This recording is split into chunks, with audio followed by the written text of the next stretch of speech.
अस्सलामुअलैकुम वरहमतुल्लाहि वबरकातुहू। कैसे हैं आप सब? अल्लाह पाक आप सबको खुश आबाद रखे। अल्हम्दुलिल्लाह हम भी बिल्कुल ठीक हैं। And welcome back to another vlog. ये है जी संडे का व्लॉग, यानी कि व्लॉग स्टार्ट हो रहा है संडे से और संडे की इवनिंग से स्टार्ट हो रहा है। असर के बाद से हमारे घर आए थे गेस्ट, मेरी नंद, उनके हस्बैंड और उनके बच्चे।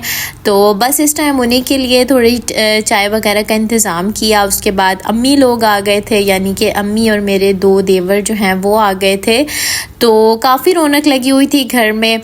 और हमारे घर में इतनी गर्मी हुई थी ना कि किचन में कुछ बनाने का तो सवाल ही पैदा नहीं हो रहा था। तो वैसे तो मैंने अदनान से कहा था कि मैं कुछ घर में बनाती हूँ, बट उन्होंने कहा कि नहीं, गर्मी बहुत ज़्यादा है तो बाहर से ही कुछ ऑर्डर कर लेंगे। तो बस फिर रात को जो है हमने चीज़ें ऑर्डर कर लिया था। और पता है क्या, मैंने अपनी सफाई की रूटीन भी रात की बनाई हुई है। सुबह मैं छोटे मोटे काम कर लेती हूँ, लाइक डस्टिंग और कपड़े वगैरह जो धोने होते हैं वो कर लेती हूँ, लेकिन जो सही सफाइयों वाला काम होता है, मींस मॉपिंग वगैरह करना, वो मैं रात में ही करती हूँ। पौधों को पानी रात में देती हूँ। बाहर का जो टेरेस है वो भी मैं ज़्यादातर ना रात को ही धोती हूँ, क्योंकि दोपहर में तो इतनी गर्मी होती है थर्ड फ्लोर पे कि इस चीज़ का सवाल ही पैदा नहीं होता। अच्छा, मुझे याद आया कि अरूज ने मुझसे पूछा था कि आपने मशीन में कंबल कैसे धोया। तो सॉरी, मैं पिछले व्लॉग में आपको रिप्लाई करना भूल गई थी। दरअसल मेरी जो मशीन है वो ऑटोमेटिक मशीन है और काफ़ी बड़ा उसका टब है अंदर, तो उसमें ना इजीली धुल जाता है। आप अगर गर्म पानी डालना चाहते हो वो डाल दो और अपना अकॉर्डिंगली डिटर्जेंट जितना आप यूज़ करते हो उसके अकॉर्डिंगली आप डाल दो, तो इजीली जो है ना आप धो लेते हो। जितनी टाइमिंग आपने सेट करनी होती है वो कर लें तो आपका इजीली वॉश हो जाता है कंबल।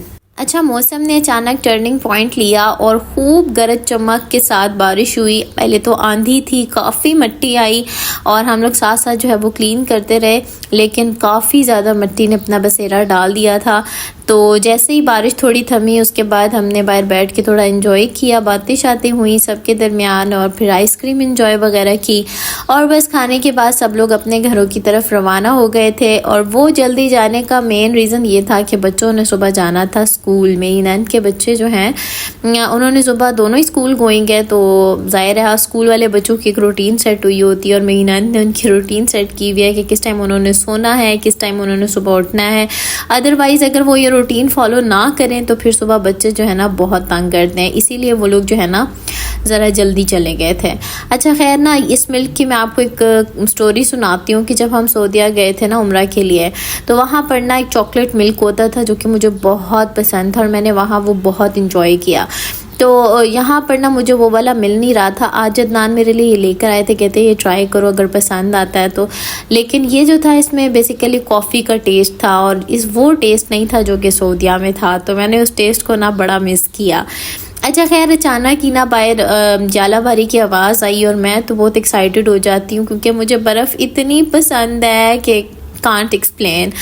तो बाहर आई तो हुई थोड़ी सी ही थी, तो मैंने थोड़ी थोड़ी सी चुन के ना इंजॉय किया। और बिजली बहुत सख्त चमक रही थी और मुझे बिजली से बहुत खौफ आता है। इवन जब मेरी नंद आई हुई थी ना अभी, तो वो बाहर इस तरह से निकल रही थी बार बार ना, तो मैं उन्हें बार बार मना कर रही थी कि ना जाएं, मुझे बहुत खौफ आता है। लेकिन उनको नहीं डर लगता, लेकिन मुझे बहुत ज़्यादा डर लगता है क्योंकि इस तरह की काफ़ी ज़्यादा स्टोरी सुनी हुई है जिसमें बिजली जो है वो पड़ती है और लोगों का फिर कुछ नहीं छोड़ती। इसलिए अपनी तरफ से तो एहतियात करनी चाहिए। और मुझ पे तो सब हंस भी रहे थे, इवन अदनान भी मुझ पे हंस रहे थे कि जैसी बिजली पड़ती थी तो मैं भाग के अंदर चली जाती थी। खैर, यहाँ पर ना हमने अपने लिए निकाली आइसक्रीम और हल्की हल्की सी बूंदाबांदी हो रही थी, तो बड़े मज़े का वेदर हुआ था। तो हमने कहा चलो यहाँ बैठ के ना आइसक्रीम इंजॉय करते हैं। अच्छा, यहाँ से नेक्स्ट मॉर्निंग स्टार्ट हो रही है। इस टाइम पे मैं ब्रेकफास्ट बना रही थी अपना और अदनान का। तो हुआ कुछ यूँ कि फ़जर के बाद ना, फ़जर की नमाज़ जब मैंने पढ़ी उसके बाद मुझे इतनी शदीद भूख लग गई और बस मेरा दिल कर रहा था गरम गरम पराठा हो और साथ में ना अंडा हो, चाय हो। तो मैंने अदनान से वैसे ही पूछा, मैंने कहा क्या ख्याल है नाश्ता ना कर लिया जाए। कहते हैं कि नहीं मेरा तो बिल्कुल दिल नहीं कर रहा, तुम इस तरह करो अपने लिए बना लो। फिर मैं एक दिल तो मेरा ये किया कि उठ के बना लेती हूँ। फिर मैंने कहा मैं अकेले बैठूँगी, अकेले खाऊँगी, मज़ा नहीं आएगा, तो छोड़ो एक ही दफ़ा उठ के बनाऊँगी। तो बस फिर मैंने उस टाइम तो नहीं बनाया। फिर बाद में जो है वो उठ के हम नाश्ता कर रहे थे अभी। अच्छा, बादाम जो है वो मैं रात को भिगो कर रख देती हूँ, तो सुबह फिर ना इनका जो छिलका वगैरह वो उतार लेती हूँ, तो ये ना बड़े मज़े के हो जाते हैं। अच्छा, गर्मियों में तो इनको मस्ट भिगो कर खाना चाहिए क्योंकि इनकी ना तासीर गर्म होती है, तो अगर भिगो कर इनको इस्तेमाल करें तो इससे यह है कि आपका मैदा गर्म नहीं होता। अच्छा, मेरे साथ खुद ऐसा होता है कि मैं जब मेरे मैदे में गर्मी हो जाती है ना तो मैं कुछ भी नहीं खा सकती और इतनी मुझे घबराहट रहने लग जाती है। गुज़श्ता दिन भी मेरे साथ कुछ यही सीन हुआ था, तो मैंने अम्मी को बताया इस तरह के ना मुझे बहुत गर्माइश महसूस हो रही है, मैदे में जलन। तो अम्मी ने मुझे कहा इस तरह करो कि शक्कर और तुख मलंगा भिगो कर रख दो, तो सुबह इसमें लेमन डाल के तो पीना, तो ये ना बड़ा इसकी तासीर ठंडी होती है और ये ना मैदे को एकदम फ्रेश कर देता है। तो मैंने भी इसी तरह किया, बना कर रख दिया और यकीन जाने जैसे जैसे वो मैं उसका घूंट पीती जा रही थी मुझे ऐसे लग रहा था कि मेरा पूरा अंदर से ना बॉडी जो है वो ठंडी होती जा रही है। इवन मुझे अपना माइंड भी ना बहुत रिलैक्स महसूस हो रहा था। तो आप भी इस तरह से ना शक्कर वाला पानी लाजमी बना कर पिए इन गर्मियों में। खैर, अदनान जो है वो पराठा नहीं खाते, पिछले दिनों तो ब्रेड ले रहे थे, बट एक जैसी रूटीन से बंदा बोर हो जाता है, तो यहाँ पर ना वो खुश्क रोटी और साथ में मक्खन वो नाश्ते में ले रहे थे और मैंने अपने लिए हल्का सा ऑयल लगा के पराठा टाइप बना लिया था, साथ में अंडा। तो नाश्ते से पहले मैं पी रही हूँ शक्कर वाला पानी ताकि मैदा जो है वो थोड़ा सा ना ठंडा हो जाए।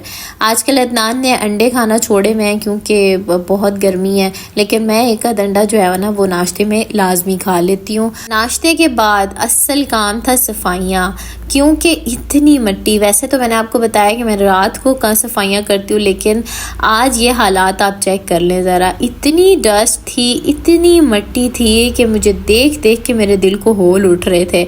बस फिर फटाफट मैंने झाड़ू पकड़ा और सफाइयाँ जो हैं वो शुरू कर दी।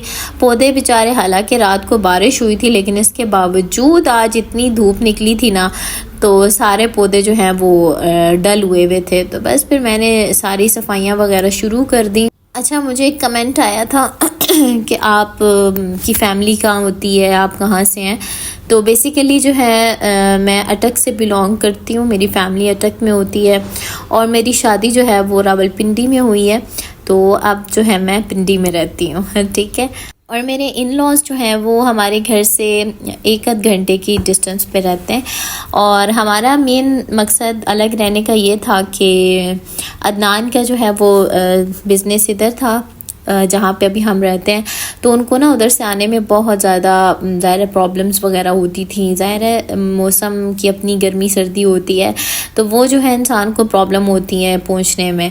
तो एक मेन रीज़न जो था ना वो यहाँ पे रहने का, अलग रहने का ये भी था। दूसरा ये कि अदनान की एक हमेशा से विश थी कि हमेशा ना अलग रहा जाए। इसकी मेन रीज़न ये है कि जहाँ दो बर्तन होते हैं वो बच तो जाते ही हैं, चाहे जितने भी अच्छे हों ना। तो छोटी मोटी बातें हर घरों में होती रहती हैं। तो अदनान की हमेशा से ये ख्वाहिश थी कि अलग रहा जाए ताकि एक दूसरे के दिल में इज़्ज़त भी बनी रहे और एक दूसरे के साथ अच्छा बर्ताव भी रहे, एक दूसरे के घर आने जाने में मज़ा भी आए। तो बस एक मेन रीज़न जो है वो अलग रहने की ये भी थी। और एक बात और कि जॉइंट फैमिली सिस्टम का इस्लाम में कहीं भी तस्वर नहीं है, क्योंकि जॉइंट फैमिली सिस्टम में बहुत से मसाइल क्रिएट हो जाते हैं जिससे रिश्तों में एक तनाव खिंचाव पैदा हो जाता है और रिश्तों की वो मिठास नहीं रहती जो कि असल में रहनी चाहिए।